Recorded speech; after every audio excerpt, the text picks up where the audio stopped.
In October 2023, in cooperation with Applied Cybersecurity and Internet Governance, we published my analysis on how deepfakes should be regulated in the Artificial Intelligence Act.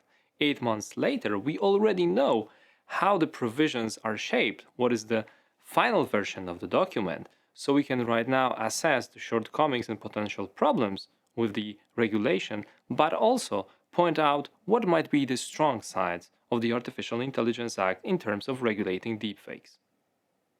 There are a couple of shortcomings that we can mention when it comes to regulating deepfakes in the artificial intelligence. In my opinion, the most visible shortcoming is completely disregarding the problem of deep porn, which means non-consensual pornographic content. According to different estimations, around 98% of the video deepfakes constitute deep porn.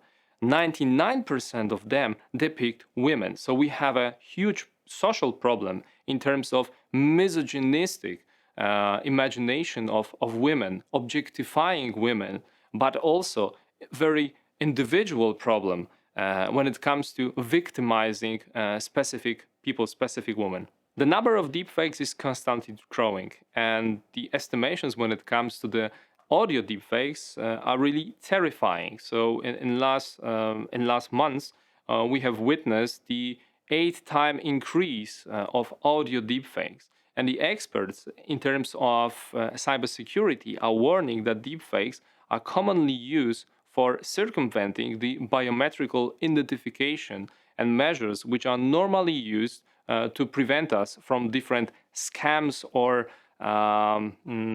hacking our systems. So that is one of the particular problems. Another problem might be the increase in the number of video deepfakes, and as I already said, most of them they are depicting women in terms of non-consensual pornographic content, so-called deep porn. That is really terrifying, and we should be more actively engaged in preventing such deepfakes to go to the information space. Fortunately, some of the loopholes or shortcomings that we already witnessed in the Artificial Intelligence Act might be covered by the directive on combating the domestic violence and the violence against women. That is a very important step in terms of preventing the creation and sharing of the deep porn. The directive would force member states to penalize creating and sharing deep porn. So I perceive it as a chance for many women, so they can fight for their dignity, so they can find the legal measures to react what happened to them. When it comes to deep porn, it has a huge psychological, not only reputational, but very psychological dimension. A lot of thousands of women around the world are victimized by deepfakes, and we have to bear that in mind when we construct the safeguards and countermeasures against deepfakes. According to the AI Act, deepfakes are treated as limited risk AI systems. In my opinion, they should be treated as systemic risks because they create a huge systemic problem. It's not only about the disinformation that is normally associated with deepfakes. It is also about the systemic risk in terms of harming our society, undermining the epistemic value of the content, but also, as I already mentioned, when it comes to deep porn and objectifying and victimizing specific women.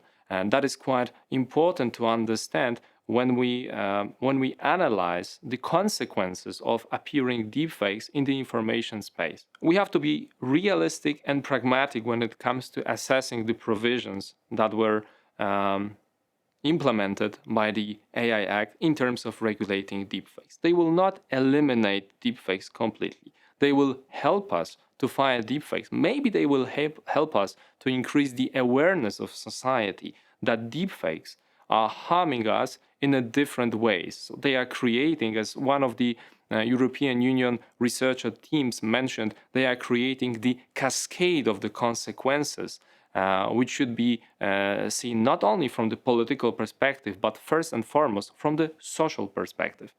We might point out a lot of shortcomings when it comes to the AI Act, but we have to appreciate that the European Union is actually dealing with deepfakes, trying to find a way how to prevent them, how to stop them, how to increase the awareness when it comes to the harmfulness of deepfakes for us, for all of us, for our societies, for our democratic systems.